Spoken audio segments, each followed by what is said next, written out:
Assalamualaikum warahmatullahi wabarakatuh. Hamdan wa syukronillah, amma ba'du. Baiklah teman-teman, hari ini saya akan menyampaikan kisah tentang Uwais Al-Qarni, pemuda yang berbakti kepada orang tuanya. Di Yaman tinggallah seorang pemuda bernama Uwais Al-Qarni yang berpenyakit sopak, tubuhnya belang-belang. Walaupun ia cacat, ia adalah pemuda yang soleh dan berbakti kepada ibunya. Ibunya adalah seorang wanita tua yang lumpuh. Uwais senantiasa merawat memenuhi semua permintaan ibunya. Hanya satu permintaan yang sulit ia kabulkan. Anakku, mungkin ibu tak lama lagi akan bersama dengan kamu. Ikhtiarkan agar ibu dapat mengerjakan ibadah haji. Pinta ibunya. Uwais tercengung. Perjalanan ke Makkah sangatlah jauh, melewati padang pasir tandus yang panas. Orang-orang biasa menggunakan unta dan membawa banyak perbekalan. Namun Uwais sangat miskin dan tak memiliki kendaraan. Uwais terus berpikir mencari jalan keluar. Kemudian dibelilah seekor anak lembu. Baiklah teman-teman, kira-kira untuk apa itu lembu? Tidak mungkin pergi naik haji naik lembu, karena lembu jalannya sangat lambat sekali dan ototnya tidak kuat untuk ditaiki seperti unta. Ternyata Uwais membeli lembu tersebut. Dia membuatkan kandang di puncak bukit. Setiap pagi beliau bolak-balik menggendong anak lembu itu naik turun bukit, sampai penduduk Yaman mengatakan, Uwais gila, Uwais gila. Kelakuan yang dilakukan oleh Uwais itu sangat aneh. Tak pernah ada hari yang tak terlewatkan ia terus menggendong naik turun bukit lembu tersebut. Makin hari anak lembu itu makin besar dan makin besar pula tenaga Uwais. Tetapi karena latihan tiap hari, anak lembu yang besar itu tak terasa lagi. Setelah 8 bulan kemudian, sampailah musim haji. Lembu Uwais pun telah mencapai 100 kilo. Begitu juga dengan otot Uwais yang maksar. Ia menjadi kuat, mengangkat barang-barang yang sangat berat pun dia bisa. Tahulah sekarang, orang-orang penduduk Yaman maksud Uwais menggendong lembu setiap hari itu ternyata ia latihan untuk menggendong ibunya. Uwais menggendong ibunya berjalan dari Yaman ke Mekah. Subhanallah. Langkah besar cintanya Uwais pada ibunya. Ia rela menempuh perjalanan jauh dan sulit demi memenuhi keinginan ibunya. Uwais berjalan tegap menggendong ibunya tawaf di Ka'bah. Ibunya terharu, bercucuran air mata telah melihat Baitullah di hadapan Ka'bah. Ibu dan anak itu berdoa, Ya Allah, ampunilah semua dosa ibuku. Ampunilah dosa semua ibuku. Ampunilah dosa semua ibuku. Itu doa yang dikatakan oleh Uwais Al-Qarni. Kemudian ibunya bertanya, kenapa engkau mendoakanku? Bagaimana dengan dosamu, ya Uwais? Kemudian Uwais pun menjawab, apabila dosa ibu telah diampuni oleh Allah, maka ibu masuk ke surga dan Allah ridho kepadamu, maka Allah pun akan ridho kepadaku. Cukup cukuplah ridho dari ibulah yang berharga bagiku. Itu yang dikatakan Uwais. Subhanallah, itulah keinginan Uwais yang tulus dengan penuh cinta. Allah pun memberikan karunia-Nya. Uwais seketika itu disembuhkan dari penyakit sopak dan belangnya. Hanya ditinggalkan bulatan putih di tengkuknya. Tahukah kalian apa hikmah dari bulatan disisakan di tengkuk? Itulah tanda untuk Umar bin Khattab dan Ali bin Abi Thalib, dua sahabat utama Rasulullah, untuk mengenali Uwais.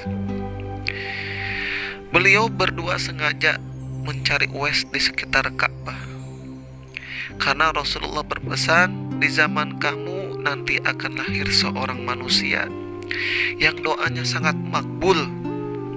Kamu pergilah cari dia. Dia akan datang dari arah Yaman. Dia dibesarkan di Yaman. Dia akan muncul di zaman kamu. Carilah dia. Kamu berjumpa dengan dia, minta tolong dia berdoa untuk kamu berdoa.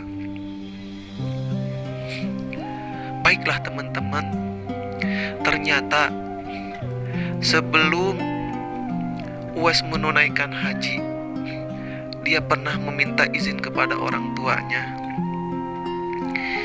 untuk pergi ke Mekah, ingin bertemu dengan Rasulullah. Dan ibunya pun mengizinkan. Singkat cerita, Uwais pun sampailah di Mekah dan mengetuk pintu rumah Rasulullah. Tok tok tok, assalamualaikum. Waalaikumsalam warahmatullahi wabarakatuh. Ternyata di dalam yang menjawab adalah Siti Aisyah. Kemudian Aisyah pun bertanya, siapakah kamu? Saya adalah Uwais Al-Qarni dari Yaman. Untuk apa kamu ke sini? Saya ingin bertemu dengan Rasulullah. Ingin bertemu dengan Rasulullah. Siti Aisyah pun menjawab, Rasulullah tidak ada. Paling pulangnya entah agak malaman atau besok, bisa jadi. Uwais pun berpikir, kalau saya diam di sini gimana nasib ibu saya, siapa yang ngurus saya? Akhirnya pun Uwais pun memutuskan untuk pulang lagi ke Yaman dan bertemu dengan Rasulullah. Keinginannya tidak terpenuhi. Akhirnya pun Uwais pun pulang ke Yaman. Itulah teman-teman, keinginan Uwais ingin bertemu dengan Rasulullah pun ya tidak terpenuhi. Baiklah teman-teman, kembali lagi. Setelah Uwais menunaikan haji, pulanglah Uwais ke Yaman. Beberapa bulan kemudian dia ditinggalkan oleh ibunya. Ditinggalkan oleh ibunya, namun dia juga mendengar Rasulullah pun sudah meninggal. Keinginan dia ingin bertemu dengan Rasulullah pun dia tidak terpenuhi. Ketika Rasulullah mengamanahkan Umar bin Khattab dan Ali bin Abi Thalib untuk minta doa Uwais Al-Qarni, ketika ada penduduk Yaman, saudagar Yaman yang datang ke Mekah, pasti selalu ditanya, apakah di sini ada Uwais? Jawabannya ada. Dia sedang membersihkan kuda kami di kandangnya. Akhirnya apa yang dilakukan Umar bin Khattab dan Ali bin Abi Thalib? Dia langsung menghampiri Uwais. Ternyata Uwais sedang melaksanakan ibadah. Setelah ibadahnya selesai, barulah Umar dan Ali menghampirinya. Apakah kamu benar Uwais Al-Qarni? Ya, dengan ciri-cirinya disisakan bulatan kecil. Ya, seperti itu. Saya Umar dan ini Ali. Lalu Uwais pun menjawab, ada apakah gerangan Umar dan Ali datang ke sini? Umar dan Ali pun menjawab, saya ingin meminta doa, ya Uwais Al-Qarni. Apakah kata Uwais, apakah saya berhak mendoakan engkau Umar dengan Ali? Kata Umar dan Ali, ini adalah amanah Rasulullah. karena doa engkaulah yang makbul. Itu kata Rasulullah. Akhirnya pun Uwais Al-Qarni mendoakan Umar bin Khattab dan Ali bin Abi Thalib. Baiklah teman-teman, singkat cerita, ketika Uwais Al-Qarni pun meninggal dunia, ternyata Uwais Al-Qarni tidak terkenal di zamannya, karena dia menitip pesan kepada Umar dan Ali, tolong rahasiakan cerita tentangku. Itu pesannya. Ketika meninggal, ternyata itulah yang menjadi keajaiban yang sangat aneh sekali. Ketika meninggal, paling yang mengurusnya cuman kerabatnya dia. Tapi Allah tidak membiarkan semua itu terjadi. Allah mengirimkan ribuan malaikat yang menyamar jadi manusia yang berpakaian putih untuk apa? Untuk mengurus jenazah Uwais Al-Qarni. Dan penduduk Yaman pun aneh sekali, siapakah mereka?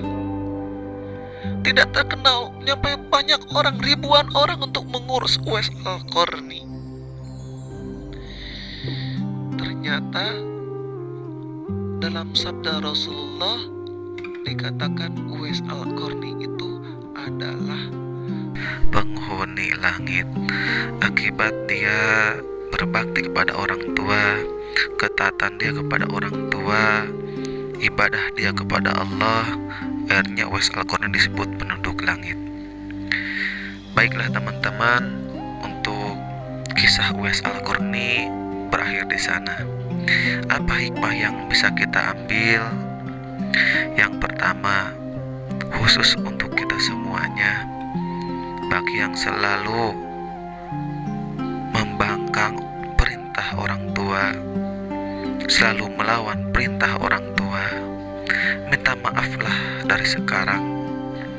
Mumpung orang tua kita masih ada di dunia ini, khususnya kepada ibu, keduanya kepada ayah. Dan yang kedua apa? Yang kedua itu selalu berbakti kepada orang tua. Apapun perintah selama itu masih baik, yuk kita jalankan. Mari kita jalankan. Marilah kita berdoa kepada Allah Subhanahu wa taala. Bismillahirrahmanirrahim. Allahumma shalli ala sayyidina Muhammad wa ala ali sayyidina Muhammad.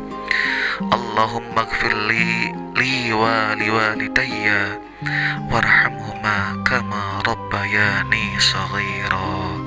Amin amin ya Allah ya rabbal alamin.